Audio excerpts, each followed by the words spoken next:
Husband and Mill kicked me out for not paying rent or doing chores for months because I'm 7 months pregnant, so I calmly handed him divorce and filed for full custody of our baby. Hi, so I am a 30-year-old woman and I have been working since I was 18. I did not really come from a financially well-off family, and growing up, we did not really have a lot of money. I went to public school and I realized very early on in life that money meant a lot, and so I made up my mind that I was going to skip college and start working as soon as I could because I wanted to be able to provide for my family. I did not have a father because he had walked out on my mother when she was pregnant with me. He did not even offer child support, and he literally disappeared a couple of weeks after my mother found out that she was pregnant and told him about it. So there was no way to track him, and she had a lot of other things to worry about at the time, so she did not bother to do so either. And my mother got pregnant out of wedlock, which is not something that my grandparents approved of. They were very traditional and they actually wanted to terminate the pregnancy, but she did not do so and they ended up kicking her out. She was just 19 at the time and she was still in college, but she had to drop out because she did not have the means to be able to afford the tuition. And her family had cut ties with her, so she did not have anyone else to go to. So she started working as a cashier in the nearby grocery store and tried her best to make ends meet because she was desperate, and she also had to think about her medical expenses because of the pregnancy. Just a few months before I was born, she was told that she was having twins, and that was even worse for her because now, she had to think about how she was going to handle having 2 children when she was barely prepared to have even one. In spite of all of that, she never considered giving us up and went through it all. I really have no idea how she was able to bring herself to do all of it on her own without anybody's support, but all I know is that she must have been really brave. She did not tell my twin sister and me about any of this until we were 16, and even then, she only told us because we had been pressuring her into telling us about her father and everything about how her life had been before we were born, because we knew that we did not have any other family apart from each other and we wanted to get to know why. It was pretty depressing, but it made me realize that I had to step up and really be there for my family. So I did not go to college and neither did my sister, and both of us started working at 18. My mother, by that time, had made a lot of progress and was the floor manager at a nearby supermarket. We did not have a lot of money, but we managed somehow, and at the time, that was enough for us. But with age, I decided that I wanted to be able to provide a good life for my mother in her old age, and I wanted my sister to be able to depend on me. Even though we were twins, I kind of considered myself her protector. I guess that was because I was 9 minutes older. So at 18, both my sister and I got jobs as saleswomen for a beauty company, and it was a decent job.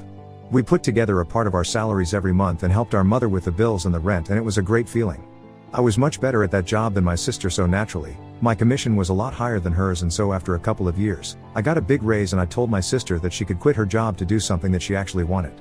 I knew that she did not actually want to be a salesperson and she was more interested in writing and stuff, so I told her to do something about it because I wanted her to be able to live her dreams. After a lot of convincing, my mother and I were able to put her through college when she was 22 so she could get her degree in literature and even go to do her master's degree as well. And now, she's a teacher in a high school and she's doing pretty well for herself. She also has a wonderful blog of her own and I am so proud of her. As for me, I am now working in a manager position, at a different company, and life is pretty good for me. I would not say that I have achieved everything that I had dreamed of, but I'm getting there, slowly but surely, and for now, it is enough for me that I have been able to help my mother retire and have put my sister through school and enabled her to achieve her dreams. I am still a long way from being wealthy, which is exactly what I had set out to be, but I'm working my way up and I know I'll get there.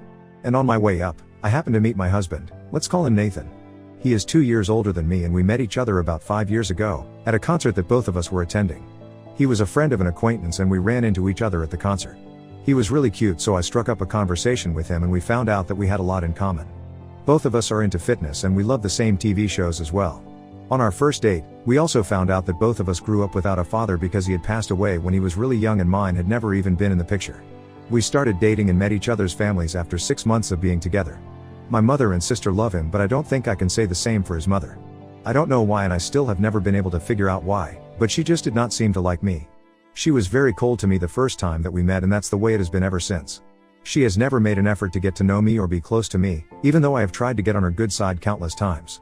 And there is only so much that I can do to win her over until I get tired and stop doing it. So I stopped trying after about a year of getting Nathan, when I finally realized that she was never going to like me and I was tired of putting in an effort to get her to like me all the time. If she didn't like me, I was fine with it because I was only trying to get on her good side for Nathan's sake, but I personally did not mind being disliked by people. So we were pretty cold to each other and I was fine with that. Nathan also addressed it and he told me that his mother just needed some time to warm up to people and she would come around eventually, so I took his word for it and did not sweat it. With my family though, it was a completely different story and he seemed perfectly at ease with all of them. He even fit in perfectly with my sister's husband and her kids, and whenever we were all together, I felt much more comfortable than I did when his mother would be around.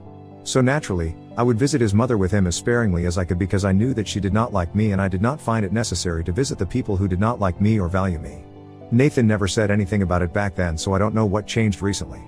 He knew that I preferred to stay away from his mother, and I'm sure that she would like it as well because she had made it very obvious to me that I was not welcome in her home. Anyway, that was how it all was back then, but there have been a lot of changes in the recent past and I'm not sure how to feel about any of it anymore. I'm just confused, I guess. About 7.5 months ago, I found out that I was pregnant and I was already a couple of weeks along when I realized it. I was very happy because I thought it was the perfect time to have a child because we had been married for almost a year at that time, and I was ready. But I guess Nathan was not, because when I told him, he told me that he did not think it was a good time to have a child because he was still in the middle of setting up his new business and he would be very busy for the next couple of months with his business, and we also had to think about the financial aspect and the implications of having a baby at this stage of our lives. He had quit his job about a year ago so that he could join one of his friends in the business that they were about to start together. He had already invested a lot of money and they were probably going to have to invest even more, so he was not exactly at his financial best, but I told him that I did not have any issue with it and I would try to step up and contribute more to the household until his business was able to bring in money. But he was still pretty skeptical about it and did not seem fully on board with the idea of bringing a baby into the world, and even tried to convince me to terminate the pregnancy at one point, but I was also very stubborn and I put my foot down and I told him that we could either have the start or I would walk out of this marriage because I had made up my mind. So he eventually had to apologize to me for even suggesting something like that and told me that he was just nervous, which is why he was acting out like this. I forgave him and we decided that we were going to try and get through this together. At the time, it seemed like a good idea because I had no idea what was about to come. I knew that he was not going to be able to contribute much financially, so I decided that I was going to work for as long as I was able to until I was told not to come into work. Usually, my company has a policy of not allowing women in their third trimester to come to work, especially when they have much higher workloads, like I do. But for me, my boss was willing to make an exception because he knew what I was going through, since my husband was not exactly bringing in the kind of money that we were used to. So he told me that he could allow me to work until the 7th month of my pregnancy, but after that, he could not permit it because it would go against company policy. And after that, I had to go on maternity leave, whether or not I wanted it, because he could not open the company up to lawsuits just because of me. And I thought that he was being more than fair, so I was grateful for it. So I told Nathan about it and he was content with it at the time.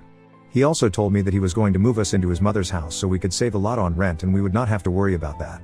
I was completely against that idea and I could not believe that he was even suggesting it because he knew the kind of relationship that I had with his mother. I disagreed with it vehemently and I told him that there was no way I was moving in with her because I knew that she would never let me live in peace if I was living under her roof.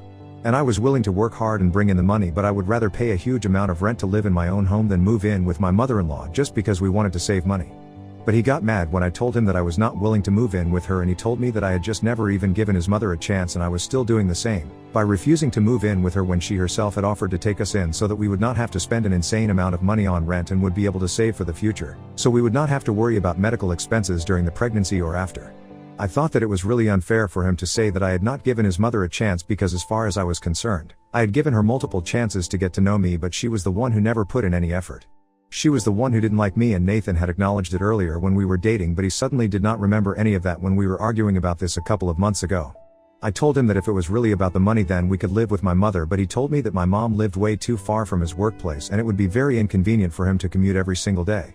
We discussed it for almost a week before I finally agreed to move in with his mother because I was sick of fighting, and he said that he had agreed to have a child with me, so now, I had to do something on his terms and I could not expect him to always do what I wanted him to do.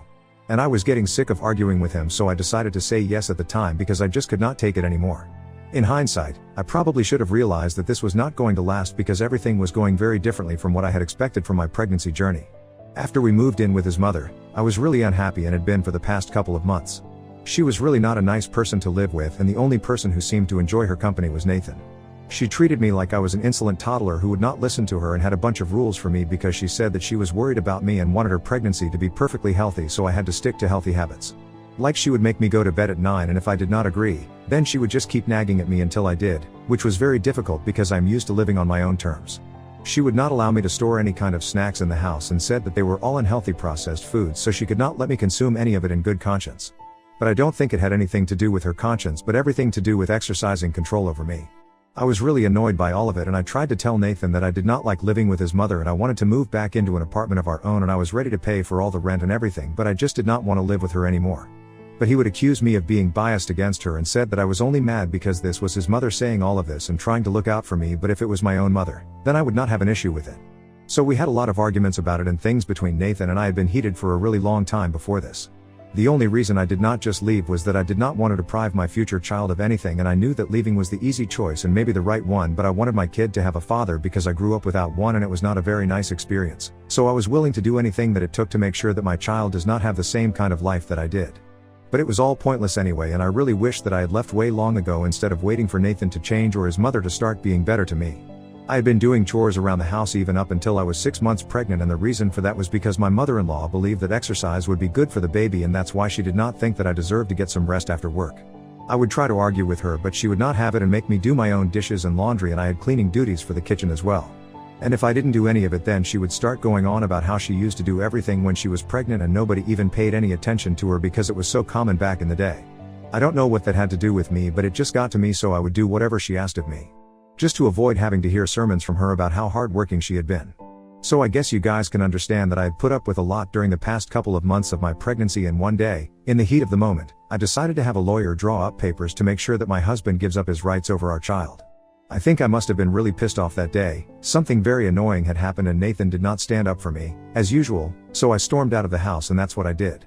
It was just a precautionary measure that I thought I should take because, at the rate that things were going, I didn't know how long I would be able to make this marriage last, because Nathan seemed like he was trying to ruin my life on purpose or something. And I was really angry, so I got those papers arranged because he was not even being a good husband at the time, so I didn't think he was even capable of being a good father. And recently, those papers finally came into use, after I had been carrying them around in my purse for months, hoping that Nathan would change and I would never have to use them.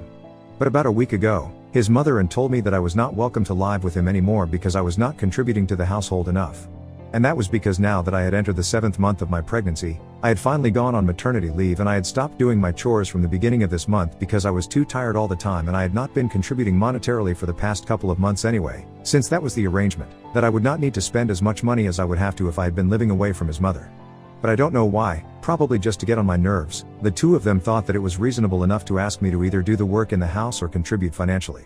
Nathan told me that his mother was very old and it was not possible for her to do all the work around the house, so we had to contribute and do our chores, and if an old woman could do everything, pregnancy was not an excuse for me. And then his mother told me that I was not even required to spend as much money as I would have had to, had she not opened up her home to us.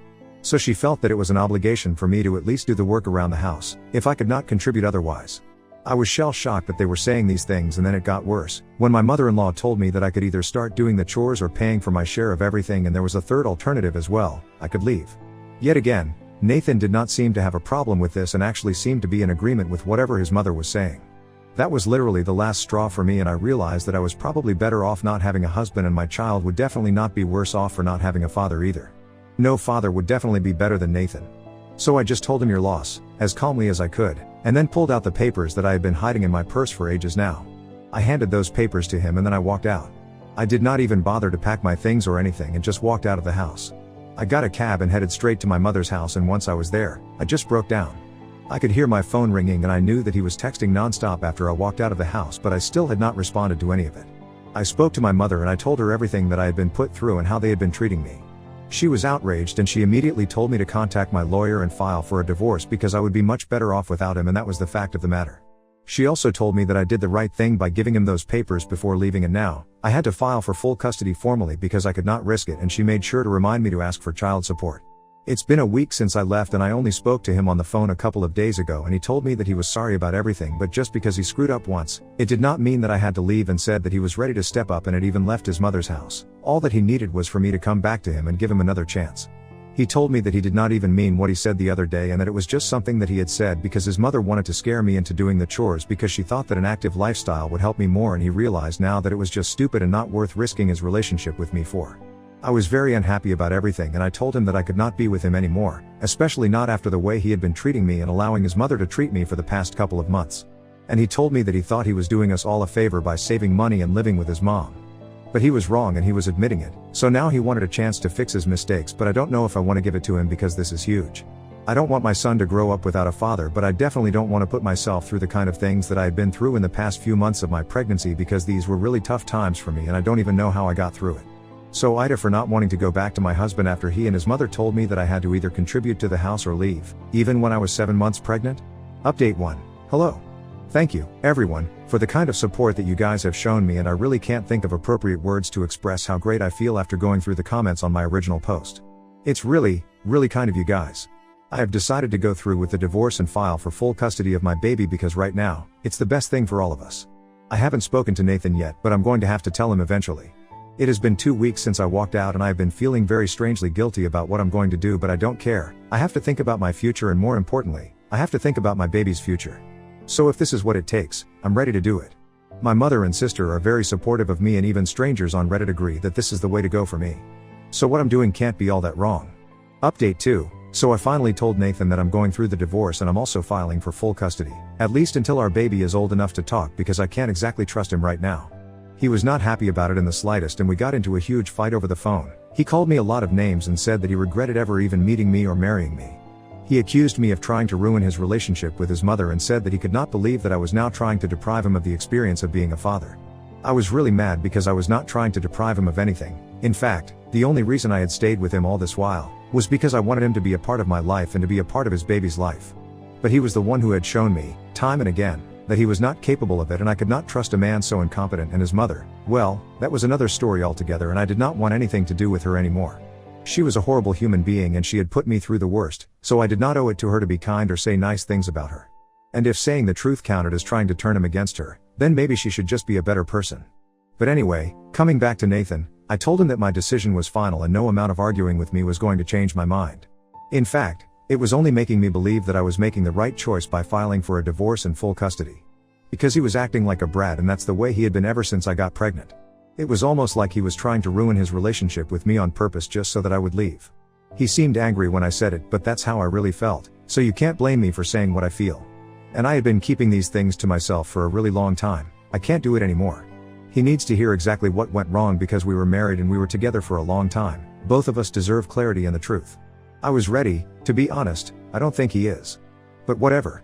It doesn't matter anymore because everything is coming to an end, and now, I'm just going to care about myself and the baby. Period.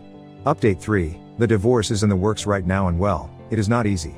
Nathan and I have not been speaking ever since that last phone call, and I know that he is gearing up for the custody battle with his lawyer, but he can bring it on. I'm not scared. I have my family and they have my back, so I am not really scared of anything right now.